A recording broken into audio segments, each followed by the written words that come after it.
Sylvain David et je voudrais souhaiter à tous la bienvenue à notre émission hebdomadaire Fraîche Rosée. Fraîche Rosée, le lieu où l'on trouve de la restauration, la parole de réconfort, la parole de guérison, la parole de rétablissement, la parole de la vie en Jésus-Christ. Fraîche Rosée, c'est cette atmosphère spirituelle dans la présence du Seigneur qui nous relève pour nous faire marcher en vainqueur par son sang.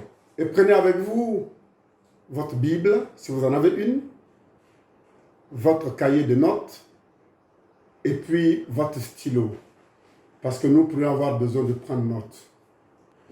Depuis quelques semaines, nous avons commencé notre réflexion sur la restauration en Jésus-Christ. Nous avons dit que la Bible nous présente le ministère de Jésus-Christ comme étant un ministère de restauration. Pourquoi? Parce qu'au commencement, Dieu créa l'homme avec un plan directeur qui a consisté à donner à l'homme le règne, le pouvoir, la liberté. Mais malheureusement, l'homme a livré ce privilège, cette opportunité merveilleuse à l'ennemi en désobéissant à Dieu. À partir de ce moment-là, le maître que l'homme est supposé être est devenu esclave. Le chef que l'homme est supposé être est devenu sujet. C'est-à-dire, le plan de Dieu venait d'être bouleversé par le péché, donc par le programme de Satan. Mais Dieu, qui est souverain et qui fait chaque chose pour un but, avait pour nous un plan de rachat, un plan de restauration. Et c'est ce plan de restauration, ce plan de rachat, ce plan de repositionnement, ce plan de guérison qui a été mis en œuvre à travers le ministère de Jésus-Christ. C'est pour ça que nous disons, le ministère de Jésus, c'est le ministère de la restauration. Et nous sommes à ses pieds chaque jour pour chercher et pour vivre cette restauration. Alors aujourd'hui, dans notre sujet, nous allons aborder la guérison. La guérison comme sujet 1 de la restauration. La guérison du plan de Dieu pour notre vie. Et dans la guérison, nous avons introduit la semaine dernière en disant que la guérison prenait en compte tous les aspects de notre vie. Parce que la maladie a pris en compte tous les aspects de notre vie. Nous avons expliqué que la guérison, elle est la suite, si vous voulez, consécutive à une maladie. Or, dans le cas de l'homme, la maladie, c'est lorsque la santé est altérée, lorsque la santé est dégradée, lorsque la santé est déstructurée. Et nous avons vu que l'altération de la santé peut être l'altération de la santé physique, l'altération de la santé spirituelle, l'altération de la santé morale et émotionnelle, et l'altération de la santé sociale. Donc la guérison, c'est le rétablissement de la santé morale, le rétablissement de la santé spirituelle, le rétablissement de la santé sociale, le rétablissement de la santé physique.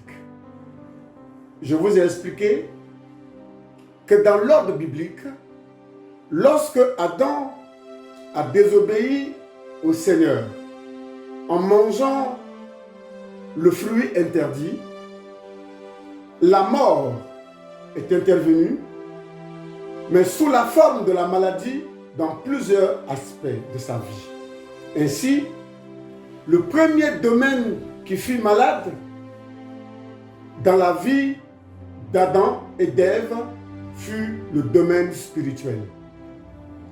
La maladie est intervenue parce que la rupture de la relation entre Adam et Dieu était établie.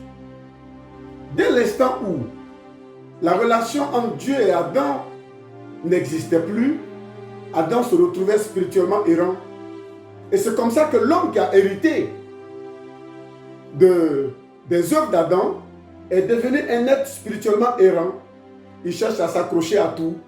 Il cherche à s'accrocher à tout ce qui se trouve autour de lui, à la religion, aux fétiches, à toutes les formes de divinité qu'il trouve. Il a même créé dans son esprit des dieux imaginaires parce que l'homme est en débandade et donc à la recherche juste de quelque chose à quoi s'accrocher. C'est une maladie, la maladie spirituelle. Puis est intervenue la maladie morale.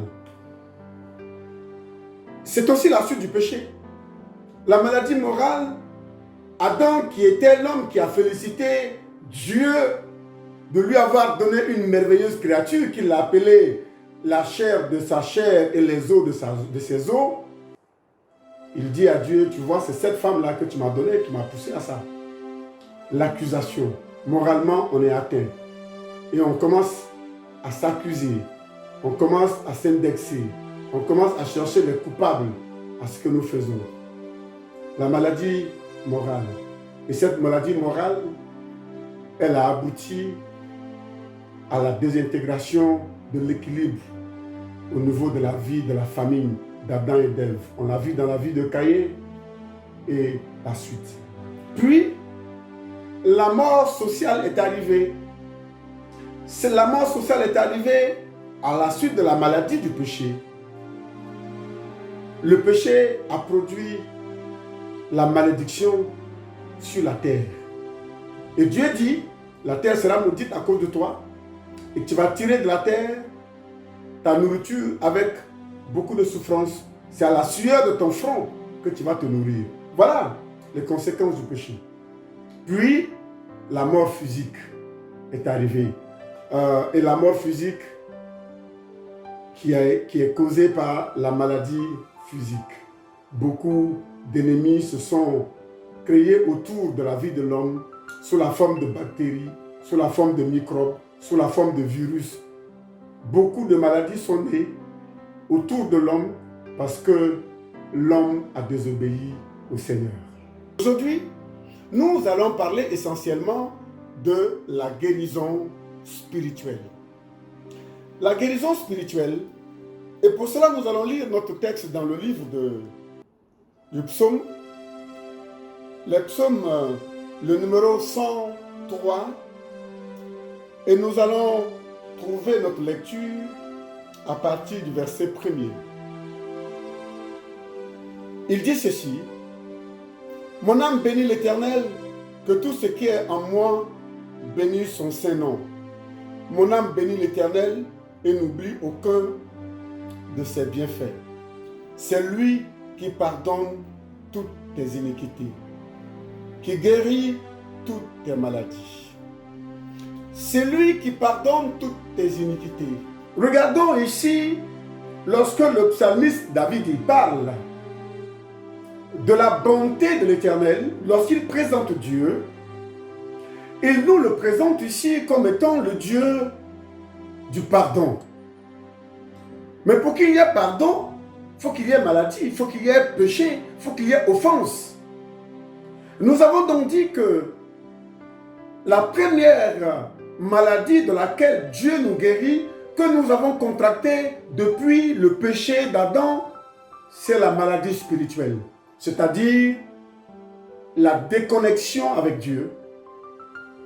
La maladie spirituelle, c'est l'altération de notre relation avec Dieu.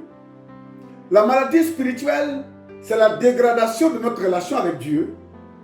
La maladie spirituelle, c'est l'installation de corps étrangers dans notre vie. De corps étrangers, c'est-à-dire du péché dans notre vie.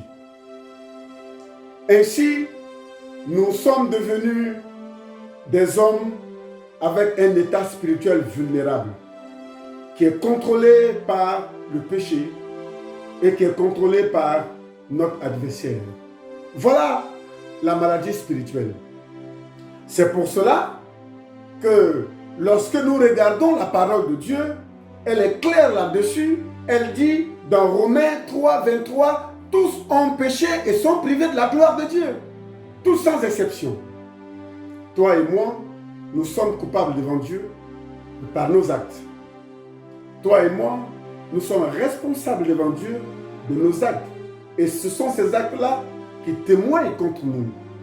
C'est pourquoi la Bible dit, tous ont péché et sont privés de la gloire de Dieu. Donc, tous ont une maladie spirituelle. Toi et moi, nous avons une maladie spirituelle. Il n'y a pas parmi nous de saints. Toi et moi, nous avons une relation dégradée avec Dieu. Ça, c'est la maladie spirituelle. Elle a atteint toutes les couches sociales. Elle a atteint les vieillards, elle a atteint les moins vieux, elle a atteint les femmes, elle a atteint les hommes, elle a atteint les jeunes, elle a atteint les enfants. Elle a atteint tout le monde. Mais la Bible dit, la maladie spirituelle, elle a une conséquence, évidemment. Et je voudrais juste que nous regardons si tu détectais dans ta vie l'une des conséquences de cette maladie spirituelle, ça voudrait dire que effectivement tu es malade et tu as besoin de la guérison. Le psalmiste il dit ici, la chose qu'il veut que tu saches, c'est d'abord que le Dieu de Jésus-Christ est celui qui pardonne toutes nos iniquités. Il n'y a pas une catégorie d'iniquité que Dieu pardonne et une autre qui ne pardonne pas. Le psalmiste dit toutes nos iniquités. Et la conséquence du pardon de nos iniquités, c'est la guérison. Il dit, c'est lui qui pardonne toutes tes iniquités, qui guérit toutes tes maladies. Maladies spirituelles, maladies morales, émotionnelles, maladies sociales, maladies physiques. Parce que la guérison, elle est consécutive au pardon. L'un des fruits du pardon, c'est la guérison. C'est pour ça, vous allez remarquer que lorsque Jésus exerçait son ministère terrestre, chaque fois qu'on lui amenait quelqu'un, Jésus commençait par pardonner le péché de la personne avant d'aller vers sa guérison physique. Jésus a dit à cette femme, tes péchés te sont pardonnés. Elle était en train de pleurer aux pieds de Jésus. Elle lavait les pieds de Jésus avec les larmes. Elle les essuyait avec ses cheveux. Jésus a dit, tes péchés te sont pardonnés. Il a dit aux disciples qui étaient là et qui murmuraient, ses nombreux péchés lui sont pardonnés. Le jour où Jésus est rentré dans la maison de Zachée, et Zachée a dit, si j'ai fait du tort à quelqu'un, je lui restitue ce que je lui ai volé 4 fois plus. Jésus a dit, aujourd'hui même, le salut est rentré dans cette maison. Lorsque le paralytique a été présenté devant Jésus, Jésus a dit, tes péchés te sont pardonnés, mon enfant. Prends ton lit et va-t'en. Les gens étaient toujours surpris que Jésus commence toujours par pardonner le péché avant d'arriver à la guérison physique. Mais parce qu'en réalité, la situation la plus importante de l'homme, elle est spirituelle. C'est pourquoi Jésus commençait toujours par rétablir la santé spirituelle avant d'aller vers la santé physique. Il commençait toujours par rétablir la santé spirituelle avant d'aller vers la santé sociale. Il commençait toujours par rétablir la santé spirituelle avant d'aller vers la santé morale. Il est important que nous sachions, chers bien-aimés, que la meilleure santé de l'homme est d'abord spirituelle. Lorsque la santé spirituelle de l'homme est au beau fixe, toutes les autres santé vont rentrer en ordre. C'est pourquoi Jean a dit à Gaius, dans Jean 3, il dit qu'il souhaite, c'est dans 3 Jean, oui, il souhaite que Gaius prospère à tous égards, comme prospère l'état de son âme. À tous égards, c'est-à-dire dans tous les domaines, comme l'état de son âme, c'est-à-dire comme spirituellement tu prospères, que cette prospérité influe sur tous les aspects de ta vie. Comme spirituellement tu es guéri, que tu sois guéri moralement, que tu sois guéri socialement, que tu sois guéri physiquement. Voilà la pensée. Et le psalmiste dit ici que Dieu est le Dieu qui pardonne toutes tes iniquités. Il n'y a pas un seul domaine de ta vie que Dieu ne peut pas pardonner. Je voudrais que tu saches une chose. Le ministère de Jésus-Christ dans ta vie, dans ma vie, dans le monde, c'est un ministère de restauration. Jésus est venu rétablir. Jésus est venu restaurer. Jésus est venu relever l'homme, rétablir l'homme, reconnecter l'homme avec son Créateur. Jésus est venu redonner à l'homme la position qu'il a perdue à cause du péché. Alors, n'oublie pas que le péché, ou si vous voulez, la maladie spirituelle a des conséquences. La maladie spirituelle a des conséquences. L'une des premières conséquences de la maladie spirituelle, c'est la distance avec Dieu. Quand le péché s'établit, il y a une distance que le péché crée entre l'homme et Dieu. C'est à cause du péché que Adam a été chassé du jardin d'Éden, qu'Adam a été chassé de la présence de Dieu. Et lorsque l'homme est distant de Dieu, il y a une sécheresse spirituelle. Tu cries et c'est comme si ta voix te retombe dessus. Tu parles, mais tu ne sens pas que ta voix monte vers le Seigneur.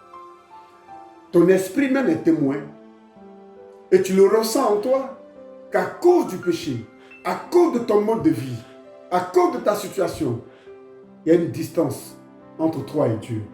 C'est l'une des conséquences de la maladie spirituelle. L'autre conséquence de la maladie spirituelle, c'est que tu sens que tu ne jouis plus de la douce communion du Seigneur.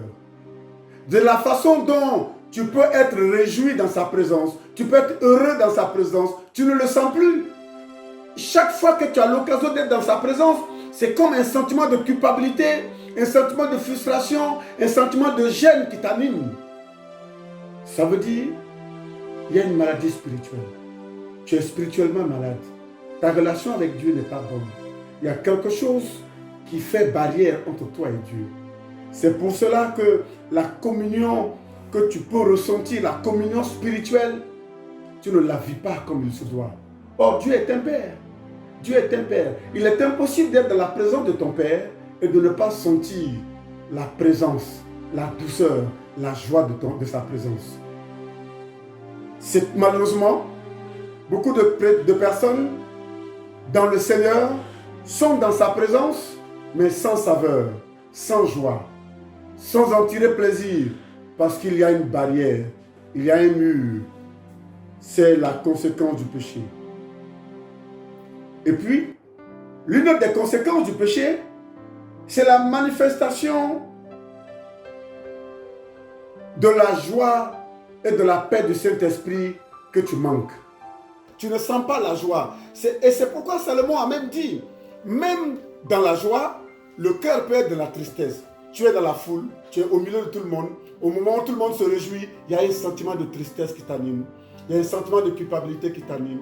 Il y a un sentiment de gêne qui t'anime. Tu ne te sens pas comme tout le monde. Ça te donne un sentiment de complexe quelque part. Et tu te sens comme le démon parmi les anges. Tu te sens comme le malade parmi les bien portants. Tu te sens comme l'exclu au milieu de ceux qui se réjouissent de la communion fraternelle. Ça aussi, c'est un sentiment qui prouve qu'il y a une maladie spirituelle et qu'il faut qu'elle soit guérie. C'est la conséquence d'une maladie spirituelle. La manifestation d'un déséquilibre entre toi et Dieu. La paix et la joie du Saint-Esprit disparaissent du cœur lorsque l'homme est spirituellement malade. L'une des conséquences de la maladie spirituelle, c'est l'incapacité de discerner la volonté parfaite de Dieu. Quand il y a maladie spirituelle, il y a une sorte de confusion qui s'installe dans l'esprit. On ne sait plus exactement, est-ce que Dieu veut, est-ce que Dieu ne veut pas, est-ce que c'est bon, est-ce que c'est pas bon, est-ce que c'est le plan de Dieu, c'est pas le plan de Dieu. On ne sait plus exactement. Il y a comme quelque chose qui nous prive du discernement de la volonté parfaite de Dieu. Malheureusement. Parce que quand Adam était bien portant, lorsqu'il n'était pas spirituellement malade et qu'il était dans le jardin d'Éden, il avait la pleine révélation de la volonté parfaite de Dieu. Il était dans la plénitude de la révélation de Dieu. Il était dans la plénitude de la présence de Dieu. Il était dans la plénitude de la communion avec Dieu. Il était donc dans la plénitude de la paix avec Dieu. Malheureusement, depuis que la maladie spirituelle qu'est le péché est intervenue, l'homme ne connaît plus quel est le plan de Dieu pour lui. L'homme tâtonne. Nous tâtonnons tous. Nous tâtonnons dans nos choix et dans nos décisions. Même dans les choix les plus importants de nos vies, nous tâtonnons. Nous tâtonnons parce que spirituellement, nous sommes malades. Parce que spirituellement, il y a quelque chose que nous avons perdu. Parce que spirituellement, nous n'avons plus la pleine révélation de Dieu. Malheureusement. Chers amis, je voudrais juste aujourd'hui m'arrêter ici. Et la semaine prochaine, nous allons poursuivre sur le chapitre 2 de la guérison spirituelle. Aujourd'hui, c'était le chapitre 1. La première partie sur la guérison spirituelle. Je veux que tu saches une chose. En nous accordant avec le psalmiste, dans le psaume 103, il dit, au verset 3, c'est lui, c'est-à-dire le Dieu de Jésus-Christ, le Dieu que tu sers en Jésus-Christ. Il dit, c'est lui qui pardonne toutes tes iniquités. Il n'a pas dit celui qui pardonne certaines de tes iniquités. Le Seigneur ne nous laisse pas dans le péché juste pour nous montrer son amour. Le Seigneur ne nous encourage pas au péché juste pour nous montrer son amour. Non. D'ailleurs, la Bible dit qu'il est le péché. Parce que sa nature, c'est la sainteté. Or, le péché, c'est la souillure. Le péché, c'est l'obscurité. La lumière et les ténèbres ne peuvent pas cohabiter ensemble. Jésus-Christ, notre Dieu est lumière. Le péché, c'est l'obscurité, c'est les ténèbres. Mais Dieu manifeste sa grâce. Dieu manifeste sa bonté. Dieu manifeste sa fidélité. Dieu manifeste sa souveraineté aux hommes en pardonnant leur iniquité et en faisant jaillir sur nous sa lumière, en faisant jaillir sur nous sa bonté, en faisant jaillir sur nous sa grâce. C'est pourquoi David dit, c'est lui qui pardonne toutes tes iniquités. Quelle que soit la situation dans laquelle tu te trouves, laisse-moi te dire qu'il y a une solution au pied du Seigneur. Dieu te guérisse. Dieu te restaure. Nous avons commencé la réflexion sur la guérison spirituelle. Nous la poursuivons la semaine prochaine. Que le Seigneur te bénisse. Shalom. Que la paix du Dieu du pardon soit ton partage. Au nom de Jésus-Christ. Amen.